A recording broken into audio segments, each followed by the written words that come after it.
Hey everyone, my name is Migliozzi. Welcome to my channel. We talk about all kinds of interesting topics in relation to real estate and what things that you should be thinking about if you're buying or selling a property. And so all of those topics generally are going to give you important information about how to navigate through things in real estate. Today we're going to talk about the pros and cons of buying a condo. Before we do that, if you could just do me a big favor and go down below, push the subscribe button. I know it's crazy. I know people ask you to do that all the time, but that's important because it helps us to know how to shift gears and know what videos we're going to need to produce in the future. So your input is very important. Now let's dive in. The pros and cons of buying a condo. Folks, I'm not a big fan of buying condos. And if you notice, one of the reasons people do buy condos is because they're generally not as valued as much as a single family residence. There's a reason for that. Why are condos less valued than a single family residence? And the reason is because it's harder to get comparables. Generally, you're going to be limited to what the highest condo sold in the complex is when you're getting a loan for it. So if there's no condo that's sold for a higher price than the one that you have in the complex, appraisers have a difficult time appraising for a sales price that's the highest in the complex. So the fact that it's in a complex is what limits you. Limits the sales price, limits the appreciation. So that's one problem. Limited appreciation is number one. Number two is you're inheriting all the problems of all the other people that live in the condo. So if there's anything that goes wrong in that complex, the whole complex is affected. For example, let's just say you bought in a complex and all of a sudden it comes back that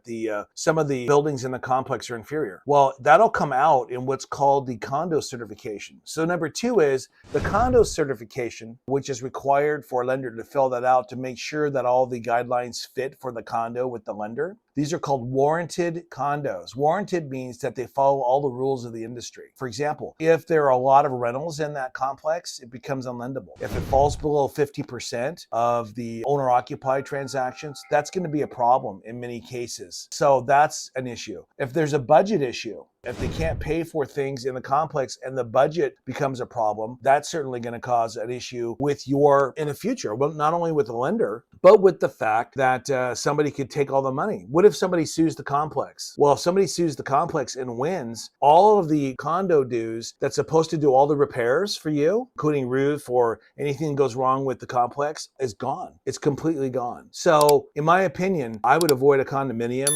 purchase because of all the issues I just mentioned.